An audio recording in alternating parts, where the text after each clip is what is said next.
자, 두 번째는 arbitrariness입니다. 이거는 아까 말씀드린 대로 무슨 형태를 만들거나 뭐 하는데 어떤 근거를 안 가지겠다라는 겁니다. 이래서 이랬다든가. 보통 건축하는 사람들도 굉장히 아주 이성적인 사람이 많기 때문에 어떤 계획을 하는데 다 이유가 있어야 돼요. 이 형태가 나오는데 이래서 저래서 이래서 저래서 이렇게 나와야 된다. 그냥 나오는 거는 별로 안 좋아하죠. 자, 그런데 그런 것에 대해서 왜 그래야 되니? 에? 왜 그래야 돼? 라고 하는 하나의 말하자면 파가 나왔는데 그게 해체주의입니다. 이 해체주의를 얘기한 사람은 당연히 작 데리다의 영향을 받았겠죠. 데리다가 텍스트라고 하는 걸 해체해서 오히려 텍스트를 잘 읽을 수 있다. 뭐 텍스트가 제대로 된 텍스트가 된다. 이런 식으로 얘기하듯이 이 사람들은 해체주의 방법으로 건축을 합니다. 건축가 중에 대표적인 사람이 아이젠만, 리베스킨트 이런 사람들입니다. 다 가보신 분이 있을 거예요. 베를린에 있는 주이시 박물관. 형태 아주 요상하게 생겼죠. 뭐 번개불처럼도 생기고. 그리고 이렇게 막 찢습니다. 이렇게 찢습니다. 자, 유대인 박물관이니까 실제로 들어가 보면 그 사람의 느낌이 이렇게 와요. 아주 날카롭게 생긴 모서리 공간, 그 다음에 시커먼데 이렇게 상체기가 난 것 같은 데서 새어나오는 빛, 아주 기분 나쁘고 조용하고 어둡고 이런 공간. 자, 이런 공간을 진짜 설계 잘했다라고 막 생각이 나요. 근데 그 공간을 만들어내는 건 절대적으로 이 사람의 하나의 천재적인 조형의지고, 왜 그랬냐면은 답을 못하죠. 어떤 논리적 근거에 의해서 그게 나온 게 아니까. 자기 직관에 의해서 그게 나온 거고, 그게 결국 통했으니까. 의사소통이 됐지 않습니까? 자, 이런 식으로 어떤 텍스트, 이거 건축을 텍스트라고 친다면 그 텍스트가 어디에 근거하는 게 아니라 그 자체가 임의성을 가지고 자체적인 어떤 발화를 자기 스스로 하는 것을 주장하는 경향, 이게 이제 아비트러니스인데, 리베스킨트가 그런 사람 중에 하나고, 아이젠만도 그 중에 하나입니다. 이거는 역시 베를린에 있는 유럽 유대인 추모관입니다. 진짜 전시관은 지하에 있어요. 지상에는 이 빈 땅에 그냥 이렇게 관 크기로 된 1m에 2m짜리 돌을 쫙 그냥 깔았습니다. 그냥 깔았어요. 아무것도 없어요. 또 다 똑같아요. 근데 뭐가 다르냐? 여기 보시다시피 이렇게 울렁울렁합니다. 땅도 울렁울렁하고 이 위에 있는 것도 울렁울렁해요. 약간의 주름만 있습니다. 자, 그러다 보니까 어떤 일이 벌어지냐? 이게 이제 이런 식의 놀이터도 되고, 요 끝에 가면은 아주 낮아갖고 벤치로도 쓰이고, 여기 가면 깊은 골짜기가 생겨갖고 이게 추모하는 사람들이 걸어가는 추모의 어떤 통로도 되고, 애들 숨바꼭질도 되고, 연인들이 이렇게 숨어서 키스하는 장소도 되고 그래요. 저는 이 공공건축은 이래야 된다라고 생각을 합니다. 왜? 공공건축이랍시고 광화문 광장에 지금 그렇게 해서 지금 뜯어고치려는 건데 온갖 거가 다 있어요. 분수도 있고요, 벽천도 있고요, 볼라드도 있고요, LED도 있고요, 뭐도 있고요 해갖고 이용하는 사람들이 마치 놀이동산에 가면 애들이 이것도 해고 저것도 해야 되고 그냥 돈 쓰기 바쁘잖아요. 마치 시민이 그 공간을 주체적으로 이용할 틈 없이 계속 뭘 갖다 주는 이런 공간이 제일 나쁜 겁니다. 여기는 건축가가 아무 일도 안 했어요. 그냥 돌만 깔았어요. 디자인 하나도 없어요. 그냥 똑같은 돌을 깔아놓고 주름만 줬어요. 자, 그렇게 해서 만드는 공간을 사람들이 놀이터로도 쓰고 추모의 공간으로도 쓰고 키스의 장소로도 쓰는 겁니다. 그러니까 이 얘기는 다시 말해서 뭐냐면 사용의 쓰임새를 건축가가 만드는 게 아니다라는 얘기죠. 건축가는 그냥 이런 울렁불렁한 것만 해놓으면 쓰임새는 사용자가 스스로 정하는 거다. 그러니까 이게 뭡니까? 이게 결국 텍스트에 있어서의 오서, 저자의 길을 포기하는 거죠. 과거에 건축가라는 건 아주 친절하게 이건 이렇게 쓰세요, 저건 저렇게 쓰세요 하고 막 이렇게 했다면 이 사람 건축가 같으면은 이상하게 생긴 젓가락 2개 주고 이걸로 뭣도 하고 알아서 해. 이렇게 하는 거죠.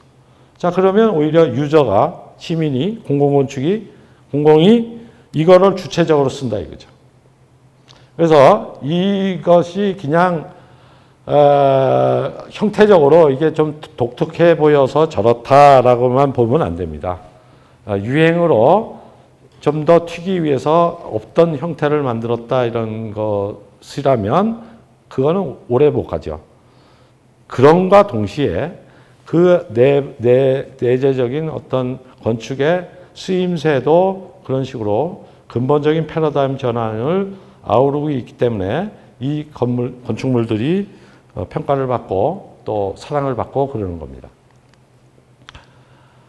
뭐 이 건물들은 잘 아실 거예요. 유명한 프랑크 게리 같은 사람이죠. 세계에서 설계비도 제일 비싸고 공사비도 제일 비싼 이런 사람들인데, 자, 뭐 월트 디즈니 콘서트홀 LA에 있는 거고, 이건 루이비통 파운데이션 파리에 있는 겁니다. 이 건물을 하나 만드는데 뭐 아시는 분은 아시겠지만 돈이 어마어마하게 들죠. 마치 금은 보석 세공하듯이 저걸 만들어야 됩니다. 기계로는 절대로 못 만들고 똑같은 부품이 없으니까 다 이거를 이제 말해서 추공예적으로 만들죠. 요즘은 그래도 컴퓨터가 있어서 이거를 전부 이렇게 사람 손으로 안 하고 이렇게 다 컴퓨터가 어느 정도는 만들어 와서 현장에서 조립을 합니다만 여전히 보통 공사비보다는 한 10배 이상 비쌉니다. 자, 그 다음에 이제 도요 이토라고 하는 그 일본 건축가의 작품인데 이게 뭐 같이 생겼습니까? 해면, 스펀지 같이 생겼죠. 저 사람은 그런 자연에서 있는 이런 해면 구조, 혹은 스펀지 같은 이런 구조를 그대로 건축으로 가져오는 사람입니다. 이게 오페라 하우스예요. 그리고 이게 다 구조입니다. 이 안에 이렇게 오페라 하우스가 들어가 있고 이렇습니다. 이건 뭐 같이 생겼습니까? 해초 같이 생겼죠. 어항에 해초가 들어간 것 같이 생겼습니다. 이 해초가 기둥입니다. 자, 이렇게 함으로써 이 안에 굉장히 자유로운 공간, 벽이 없는 공간이 생기고 이게 미디어 테크인데요. 그래서 미디어라는 게 벽이 없지 않습니까? 딱 기능에 맞는 또 그거의 상징성에 맞는 건물들을 만들어냅니다. 자, 이것도 소위 seamless라고 해서 이음새 없는 어떤 것을 만들고 여기도 마찬가지죠. 어떤 이음매가 없이 매끄러운 혹은 자유로운 형태를 만들고 그것을 어떤 건축적 형태를 쓰는 겁니다. 그러면 저것이 왜 저 형태냐라고 묻는 거는 마치 피카소 그림을 놓고 피카소야 너 이거 왜 그러니? 이게 뜻하는 바가 뭐니? 이 그림을 그리게 된 곡절을 나에게 설명해 다오. 이런 정도로 안 맞는 얘기죠. 자, 프랑크 게리가 이 형태를 어떻게 만들었냐.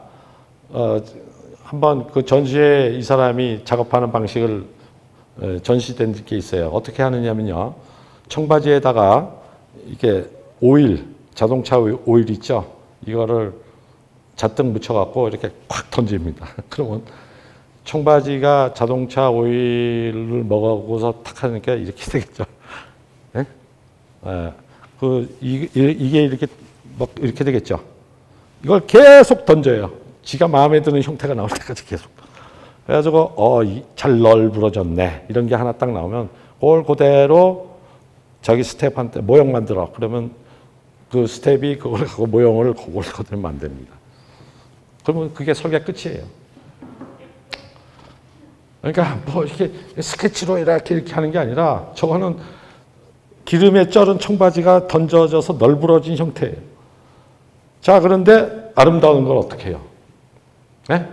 아름다워서 모든 세계의 유명한 돈 많은 사람들이 제발 내 건물 좀 해주세요라는 거 하는 걸 어떡하냐 이게. 아름다운데. 그러니까 이런 경우는 밑도 끝도 없는 거죠. 한마디로 말하면 아주 자의적인 것이고 그렇지만 성공하고 있는 거죠. 그 사람의 예술적 재능이 성공하고 있는 거고 이걸 이름 붙인다면 intuitive forming을 하는데 직관적으로 하는 거죠. 자, 이렇게 해서 또 하나의 경향을 만들고 있다. 자, 그 다음에는 이제 분명히 모더니즘의 구축의 후예들입니다. 이 두 사람은 구축 20세기 건축 모더니즘의 특징이 건축을 구축으로 보는 거다라고 했고 구축이니까 결국 구조나 어떤 공학적인 거를 조형의 중요한 요소로 보는 경향이죠. 그 사람들의 후예인 건 맞는데 다른 점은 20세기는 어떤 그런 강박증이 있었어요. 딱 필요한 기술적인 요소나 공학적인 요소, 구조적인 요소가 아닌 거는 어떻게든지 좀 배제를 하려고 그랬습니다. 그런데 이 사람들은 이제 거기서부터 출발을 했지만 이제는 오히려 이런 구조적인 요소나 이런 것들을 지극히 강조를 해서 필요 없는데도 저걸 아예 강조해서 거기에서 어떤 표현적인 하나의 요소를 얻어내는 경향입니다. 이걸 이름을 저는 이제 structural expression이라고 붙였는데 구조적으로 표현주의가 되는 거죠. 이거의 대표적인 예가 이제 칼라트라바라고 스페인 건축가고요. 산디아고죠. 산디아고 칼라트라바고. 노만 포스터라고 영국의 작가입니다. 자, 이 사람은 이제 이게 대형 박물관에 원래 네모난 건물 그 중점을 유리로 덮은 겁니다. 아주 굉장한 공간감을 이렇게 주죠.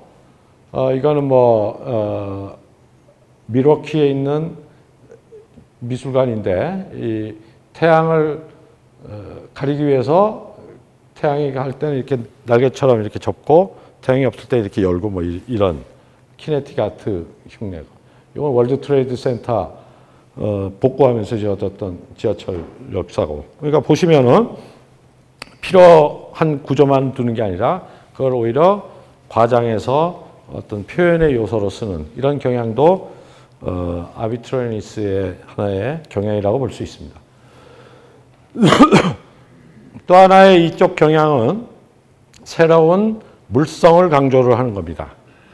과거처럼 벽돌, 나무, 돌, 콘크리트, 철 이런 고전적인 재료를 쓰는 게 아니라 온갖 게 다 건축의 표현 요소로 쓰입니다. 예를 들어서 이게 상하이 영국관이었는데요. 이거는 뭐냐면 뭐같이 생겼습니까? 무슨 목욕타올 같이도 생겼고 아주 예쁜 고슴도치 같이도 생겼죠. 자, 이건 뭐냐면 유리섬유. 유리섬유를 아주 촘촘히 이렇게 내서 여기에 이제 겉이 끄트머리를 보면은 다 머리털 같이 생겼으니까 경계가 없죠. 그러니까 외부에 경계가 없는 건축을 만든 겁니다. 자, 이거는 또 안에 들어가면 이 유리 섬유에서 들어간 빛이 아주 바늘 구멍을 타고 다 들어가고 안은 또 아주 환상적으로 이렇게 만든. 그러니까 이것도 이제 새로운 스킨이죠. 새로운 물질을 써가지고 새로운 감수성을 만들어내는 경우. 자, 이거는 이제 반스게로라고 하는 일본 건축가인데 이 사람은 종이를 많이 씁니다. 이게 다 종이에요. 종이로 만든 파이프, 종이로 만든 마감재 이런 걸 써서 종이도 건축이 될 수 있다라는 걸 또 보여줍니다. 그 다음에 이제 딜러, 스콜피오 앤 랜더이라는 이 건축가는 아예 증기가 건축물의 외관이 됩니다. 이게 호수 위에 있는 파빌리온인데 이거는 증기가 건축물의 외관이 됩니다. 그래서 이름도 블러 빌딩이에요. 그러니까 경계를 흐리다라는 뜻이죠. 이 시대의 건축적인 하나의 경향을 아주 극명하게 잘 나타내 주는 건물입니다. 이거는 베이징의 2007년도 올림픽 때 세워진 수영 경기장입니다. 이렇게 생긴 요 나누기를 우리가 보로노이 다이어그램이라고 그러죠. 이렇게 마치 자연에 있는 물방울이나 논바닥 갈라진 거나 기린 같은 거나 거북이의 이 무늬를 보면 다 이렇게 생겼죠. 왜 이렇게 생긴 이유가 있습니다. 모든 자연에서 어떤 균열이 생길 때는 정확하게 이 120도로 균열이 생기게 돼 있어요. 그러니까 논바닥이 갈라질 때 이렇게 120도로 갈라지지 이렇게 무슨 별 모양으로 갈라진 거 여러분 못 보시죠? 비눗방울이 그런 거 못 보시죠? 그게 다 소위 연력학 제2법칙 때문인데 뭐 어쨌든 그런 거를 이용해서 요 패턴을 만들고 요거는 PTEFE라고 해갖고 저 합성수지입니다. 그러니까 비닐은 비닐인데 불에도 안 타고 굉장히 강한 이런 비닐을 여기다 놓고 안에다 공기를 채웠어요. 그러니까 이렇게 볼록볼록하고 반투명이 돼서 햇빛은 들어가는데 이렇게 밖은 보이지 않는 이런 스킨을 만듭니다. 자, 이런 것들이 이제 뭐 이 밖에도 많습니다만은 이것 역시 어떤 스킨 자체의 자율성을 주는 거죠. 그러니까 근대 건축이라고 하는 거의 이 외피, 스킨이라는 건 이렇게들 얘기를 했어요. 내부에 있는 프로그램을 정직하게 밖으로 전달하는 것이 건축의 표피여야 한다. 이렇게 교조적으로 얘기했다면 여기서는 그게 무슨 소용 있어? 내부는 내부고 밖은 밖이지. 이거는 의사소통을 하기 위한 하나의 수단이니까 내부의 프로그램이 그대로 밖으로 나올 이유가 없다 이거예요. 그러니까 이 스킨의 표피의 자율성을 얘기하는 하나의 경향입니다. 자, 이걸 제일 잘하는 사람들이 이제 스위스 건축가인 헤르조그 앤 드모렁이라는 사람입니다. 아주 이 사람도 스타 건축가가 됐고 한국에도 지금 청담동에다가 아주 비싼 건물을 하나 짓고 있어요. 자, 이 사람들은 아예 표피를 정말 독립적인 개체로 봅니다. 자, 이거 올림픽 메인 스타디움이었죠. 중국 사람들은 이걸 보고 새둥지라고 별명을 붙여줬어요. 그런데 이 사람은 새둥지라고 하는 것을 표상해서 이 건물을 설계한 게 아니죠. 이걸 보고 이제 소위 말해서 구경하는 사람들이 새둥지라고 이름을 붙인 거죠. 이 사람이 이거를 만든 이유는 구조적으로 하면 뭐 또 이유가 있고요. 어쨌든 간에 이런 소위 비정형적인 랜덤니스, 아주 질서 없죠. 질서 없는 저는 랜덤한 하나의 소위 패브릭으로 이 큰 공간을 표면 처리를 한 겁니다. 이 밑에는 뮌헨에 있는 또 알리안스 아레나인데 이거는 역시 앞에 본 그 PTEF로 공기를 넣어서 만든 또 독특한 표피죠. 그래서 이 사람들의 작품은 이것도 마찬가지고 철판을 이렇게 흠집을 내서 이렇게 이런 패턴을 만들고 홀로그램을 쓰고 이렇게 해서 역시 마찬가지로 스킨 자체를 하나의 오너멘트로 만들어서 내부의 기능과 독립적인 하나의 외피를 만드는 경향, 이것도 이제 아비트러니스의 경향입니다. 자, 우리 일본이나 중국 같은 데는 또 이런 경향도 있습니다. 어떤 물성과 그다음에 로컬리즘 이런 것들을 강조하는 작가들도 있는데 대표적으로 이제 구마겐코라든가 재작년인가 프리츠커상을 탄 사람입니다. 중국에서 최초로 왕슈라는 사람인데 이 사람의 이제 작품은 그렇게 많지가 않아요. 뭐 조그만 샹샨이라는 그 도시 근처에만 작품이 있어요. 거기에 학교 패컬티로 있으면서 자기 학교 건물들을 이렇게 지었고, 요거는 닝보라는 바로 옆에 있는 도시의 박물관인데 잘 보시면 여기 기와도 있고 이런 문짝도 있고 벽돌도 있고 뭐 이렇죠. 자, 이게 뭐냐면 중국이 근대화되면서 오래된 건물들을 다 부셨지 않습니까? 그 부셔서 남은 폐벽돌, 폐기와 이걸 갖고 이렇게 다 쌓았어요.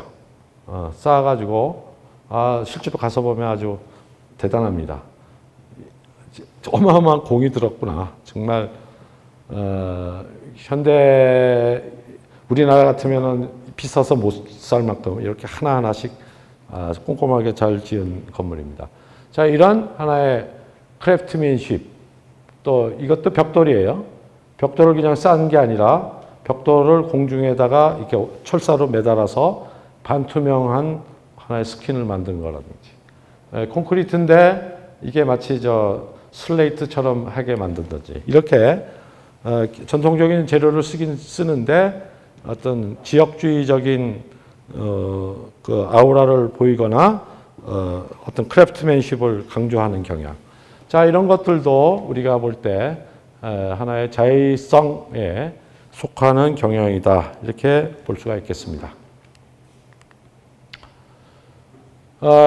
도시에서도 이런 얘기가 다시 중요하게 됩니다. 도시도 근대 도시에서는 옛 것이라는 것은 일단 공적이죠. 없애야 될 것, 구시될 것, 전시될 것, 야만스러운 것, 덜 문명화된 것. 그래서 어떻게든지 그거를 철거하고 아주 번쩍번쩍하고 새로운 걸 짓는 것이 미덕이라, 이렇게 생각을 했습니다. 20세기 중반까지 그랬죠. 우리나라도 옛날 건물, 구도심 이런 거 가차없이 다 밀어버리고 새 건물 짓는 거가 최고다라고 했었습니다. 자, 이게 다시 바뀝니다. 옛날 거의 소중함과 그 문화와 전통과 고고학적인 그런 층위가 얼마나 중요하다는 것으로 이게 인식이 바뀌죠. 그러면서 결국 이 옛것 자체를 그대로 보존함으로써 이 자의성이라고 하는 덕목을 살리는 것이 20세기 후반, 21세기의 하나의 도시 경향입니다. 그러니까 역사적 전제를 복원하거나 리뉴얼하는 이런 방식입니다. 대표적으로 뉴욕에 있는 하이라인이죠. 이거는 철도였습니다. 산업철도였고 뉴욕이 이제 산업항으로서의 기능을 끝내니까 여기에 폐철도가 돼서 몇십 년 동안 완전히 도시의 흉물로 자리 잡고 있었는데, 이게 지역사회의 여러 사람들이 힘을 모아서 이거를 다시 개량을 해서 이런 선형 공원을 만들었죠. 아주 뉴욕의 제일 핫한 방문 장소입니다. 여기에 이제 옛날 건물들이 이렇게 다시 연결 브릿지를 만들면서 이 죽었던 지역이 완전히 뉴욕에서 지금 제일 잘 나가는 동네가 됐습니다. 그러니까 이 폐철도 하나를 재생을 함으로써 이 동네 전체가 다시 살아나게 된, 아주 도시 재생하는 사람들은 꼭 방문해야 될 장소, 이런 거죠. 자, 이거는 샹하이에 있는 신천지라는 데입니다. 신천지. 이거는 보시다시피 샹하이가 개항하자마자 프랑스 조개지였던 데예요. 그러니까 19세기 말, 19세기에 프랑스 건축이 그대로 남아있던 데입니다. 자, 이런 데가 상하이 전역이었겠죠. 전역이어서 다 부셨는데 여기만 이렇게 우연히 남았었어요. 그런데 폐허가 돼 있었겠죠. 그런데 이 개발업자는 이 바깥에다가는 높은 걸 지어서 개발 이익은 맞추고 이 부분은 그대로 옛날 모습을 그대로 살립니다. 그래서 겉모습은 그대로 19세기 모습을 두고 안에는 현대식 레스토랑이나 이런 걸로 해서 대성공을 거둡니다. 2002년도니까 이때만 하더라도 다 부시는 게 장땡이었을 텐데 정말 대단하게도 이 지역은 살려놔서 지금 유일하게 샹하이에서 19세기를 볼 수 있는 데는 어디죠? 상하이 강변에 있는 란탄인가요? 예, 거기하고 여기하고 두 군데밖에 없습니다.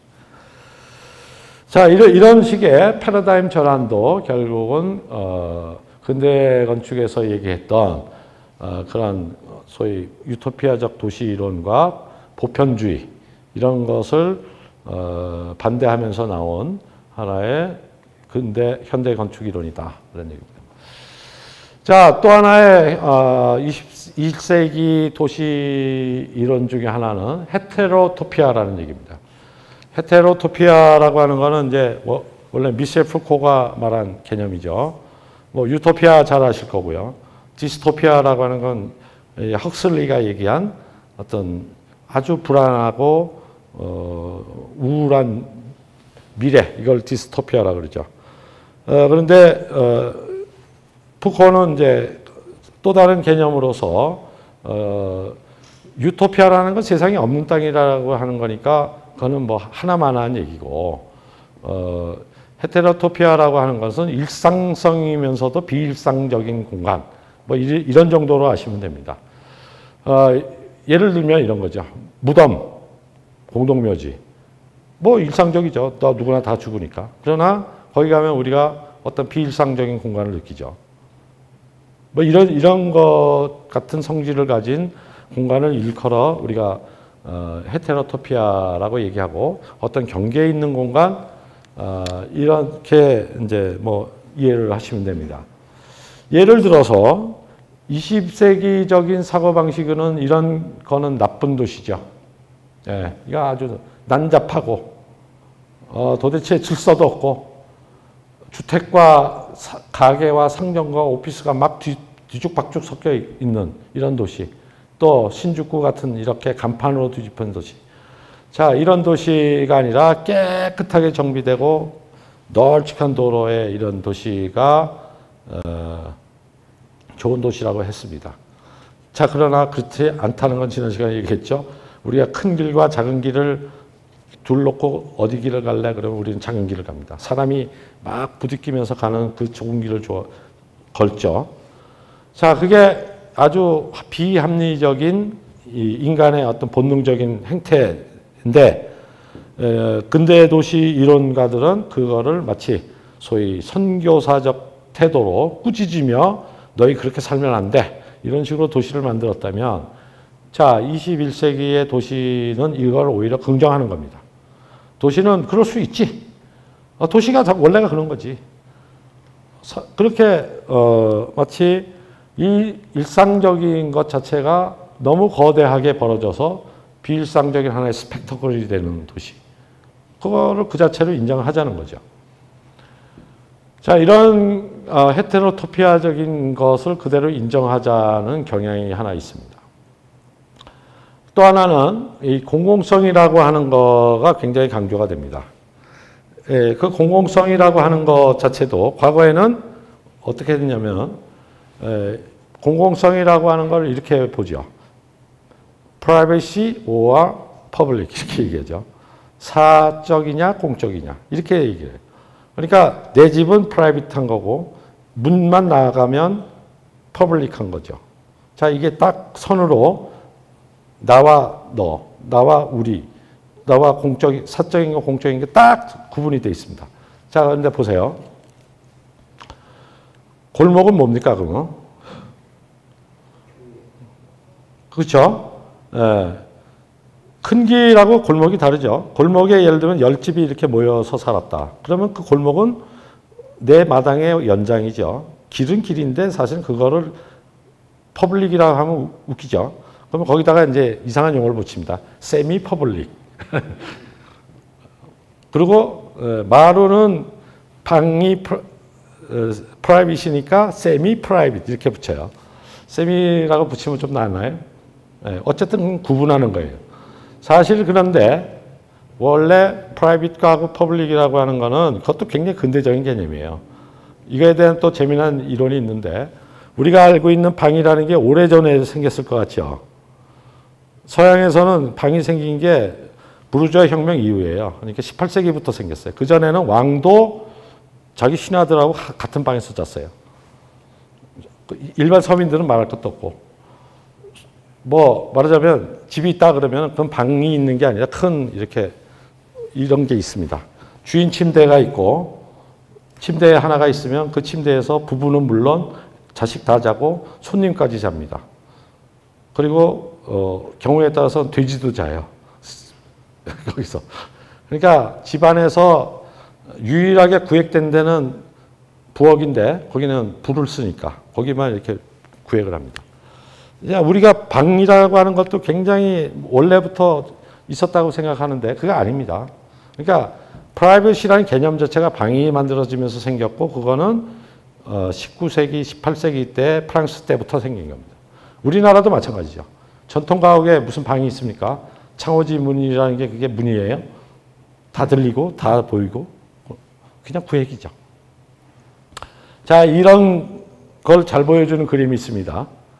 1748년에 놀리라는 이탈리아 건축가가 그린 그림인데요. 이건 논리맵이라고 합니다. 로마를 그린 거예요. 여기 광장이 있습니다. 하얀색은 뭐겠습니까? 길이겠죠? 이걸 이제 우리가 피규어 앤 그라운드라 그래요. 건물은 까만색, 길이나 광장 하얀색으로 그려서 배경과 오브제 이렇게 나눈 겁니다. 자, 그런데 이건 알겠는데 여기 보니까 이게 뭐냐면 판테온이 있거든요. 판테온 지붕이 있습니까? 없습니까? 있어요. 그 다음에 여기 교회, 여기 박물관, 여기 역시 교회. 교회니 이거 다 지붕이 있는데 하얗게 그렸네요. 이상하죠? 그러니까 저거는 지붕이 있느냐 없느냐를 그린 게 아닙니다. 뭔 얘기를 하냐면 일반 보행자들이 들어갈 수 있는 데는 하얗게 그렸고 보행자들이 못 들어가는 진짜 사적인 집이나 저택 같은 거는 이렇게 하얗게 그린 거예요. 그러니까 이 그림은 뭐냐면 프라이빗하고 퍼블릭을 그린 그림이 아니라 말하자면 하나의 오버랩된 하나의 공공성 지도죠. 공공성 지도. 페데스트리안이 어떻게 들어갈 수 있는지를 그린 겁니다. 그거를 보면 어떻게 됐습니까? 분명히 하나의 지붕 덮인 공간인데 거기에 사람이 액세스할 수 있으면 그건 퍼블릭으로 보는 거죠. 그러니까 원래 이게 오버랩돼 있습니다. 퍼블릭과 프라이빗은 딱 선으로 나눠지는 게 아니라 이렇게 오버랩돼 있는 거거든요.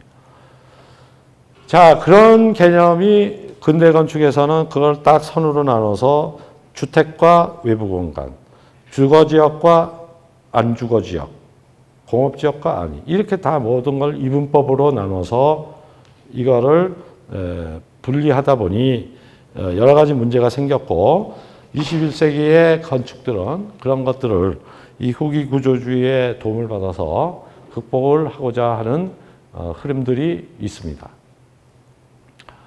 자, 그 다음에 세 번째, self-referentiality라고 하는 겁니다.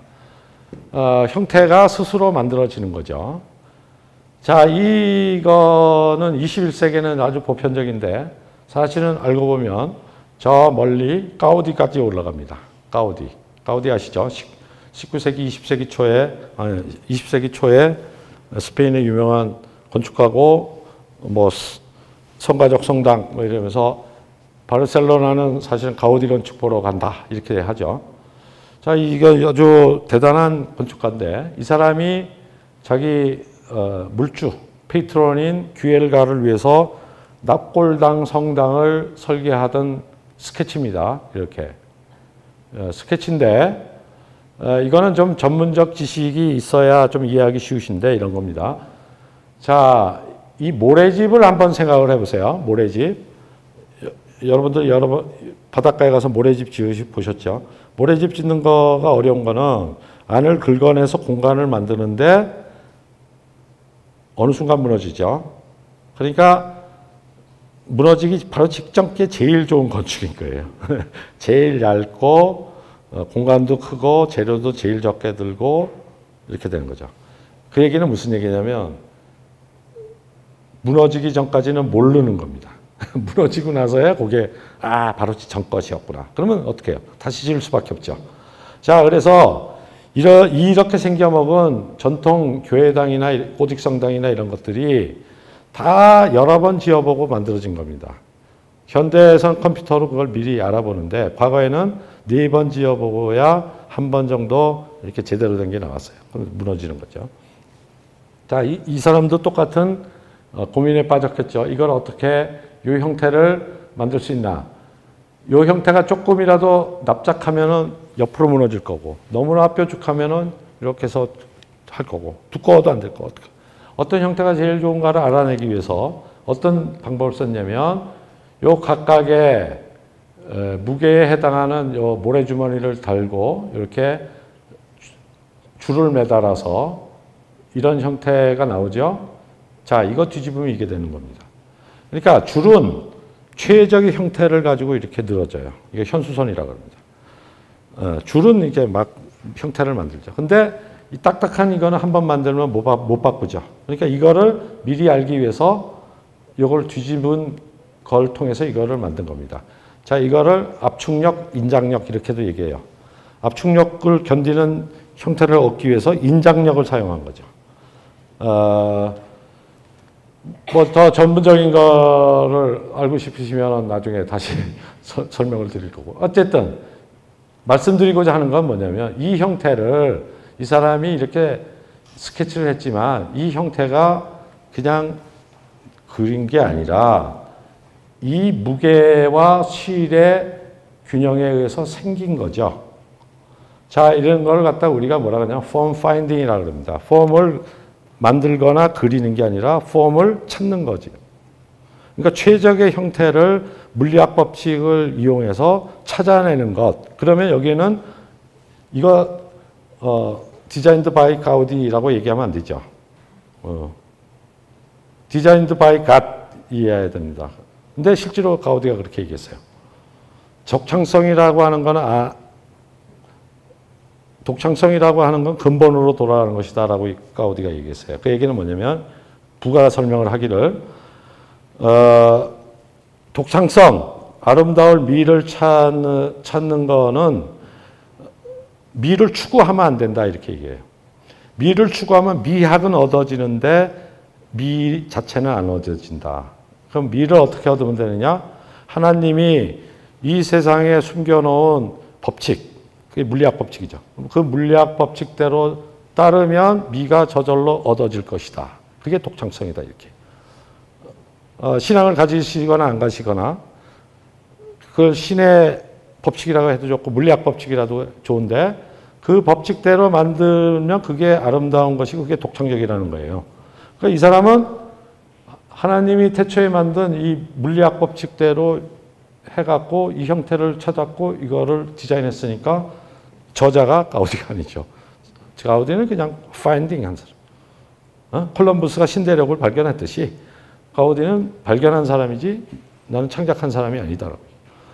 이 형태가 사그라다 파밀리아에 그대로 쓰였습니다. 뭘 보시면 하냐면 중세 고딕 성당들은 성당 바깥에 이렇게 버트레스라고 이런 게 서 있어요. 사그라다 파밀리아는 그게 없습니다. 왜 없느냐?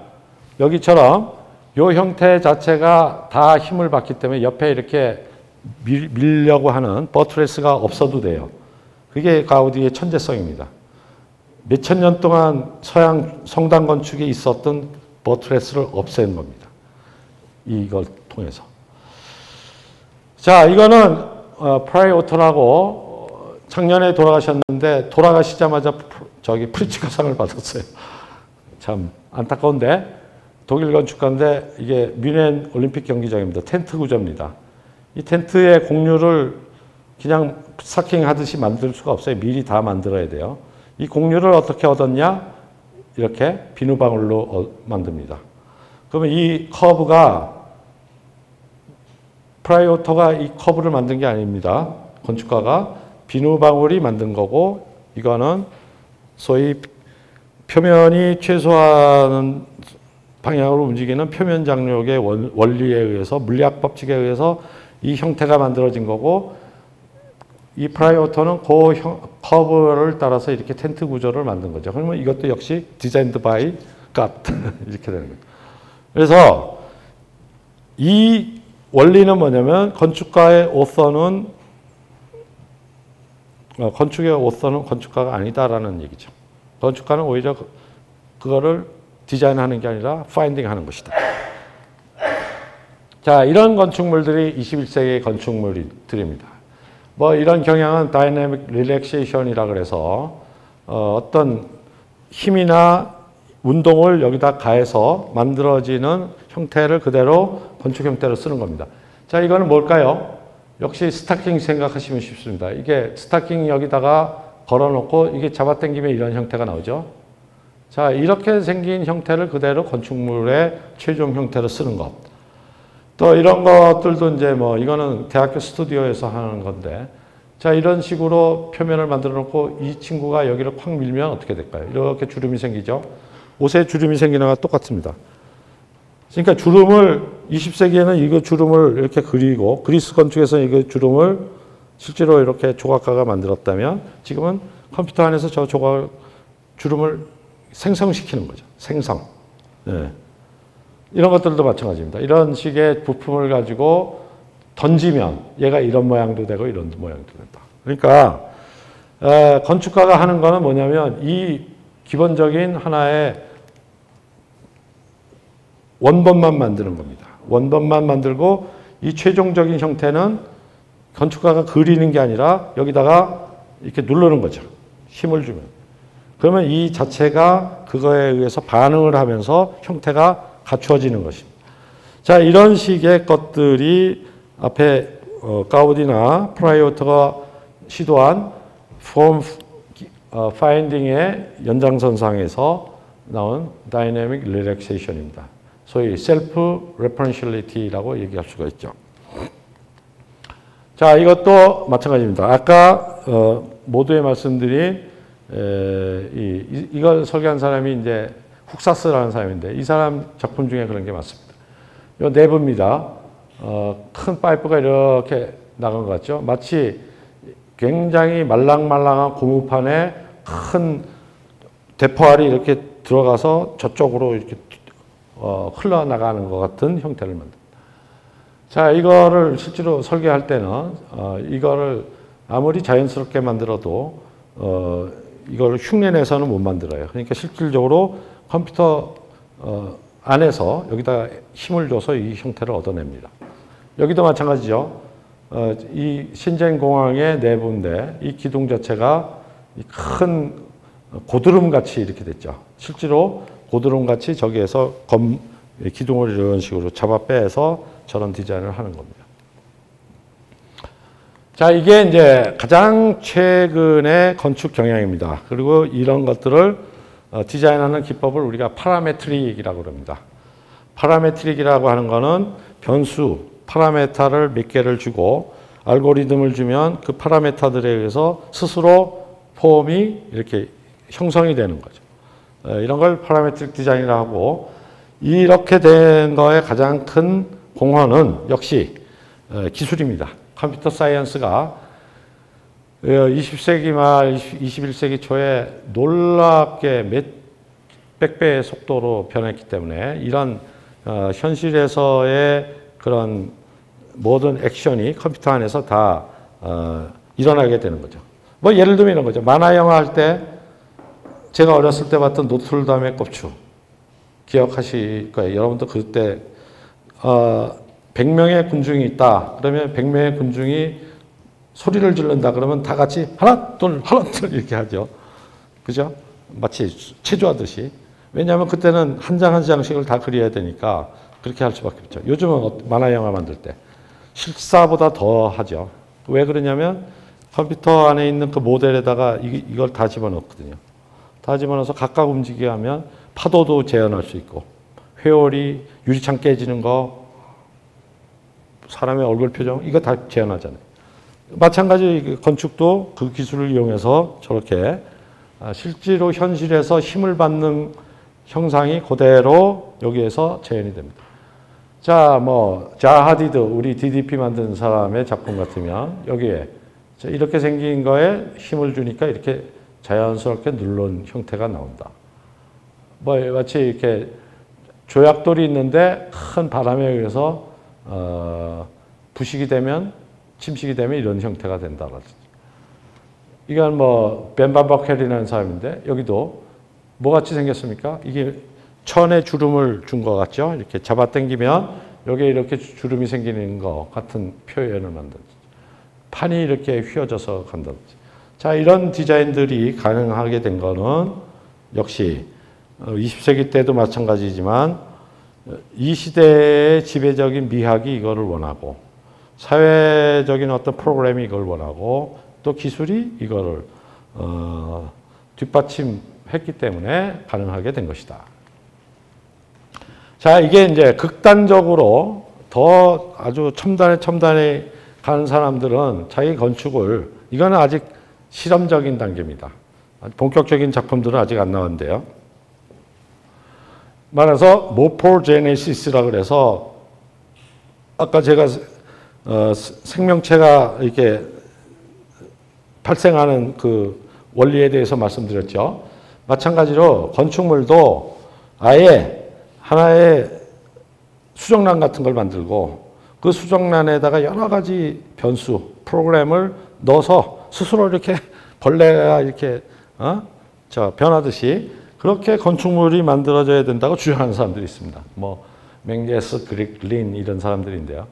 요거는 실제로 만들어진 거예요. 재료도 탄소섬유로 만들었습니다. 이런 식으로 만드는 거죠. 이렇게 컴퓨터 안에서 이게 다 제네레이트 되게. 지금은 좀 오바라고 생각해요. 실제로 뭐 저렇게까지 건축물이 생명체와 어날로지의 관계가 있어야 될 이유가 뭐가 있나.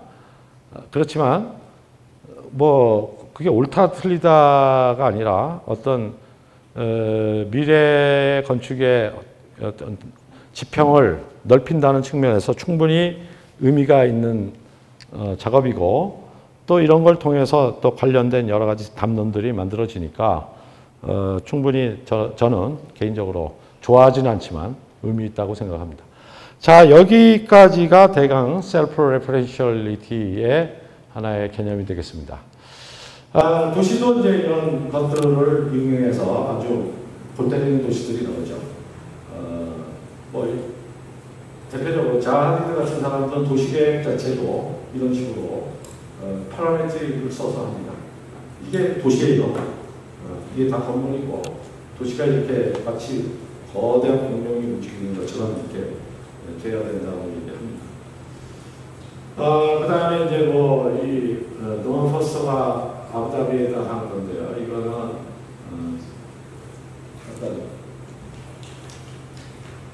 저희 마스다르라고 하는 탄소 제로 시티인데, 자, 이것도 결국 이런 틀 안에서 이 조직이 스스로 제네레이팅 하도록 이렇게 만든 거고, 뭐 이것도 흉내를 내보긴 하지만 야자수나무가 번식되는 식으로 한다는 거. 이것도 마찬가지죠. 이거는 아직 구상 중에 있는 도시고, 이건 실제로 지어진 도시고, 이것도 거의 지어졌습니다. 자, 이게 보면은 도시의 담론 역시 그 형태가 과거처럼 자대고 이렇게 격자 바둑판 만들고 여기다가 빨간색 칠하고 이런 거가 아니라 경향을 보시면 알겠지만 그런 것들을 뛰어넘는 하이브리드, 그 다음에 셀프 제너레이팅, 이런 것이 21세기 도시의 하나의 경향이다라고 말씀드릴 수가 있겠습니다.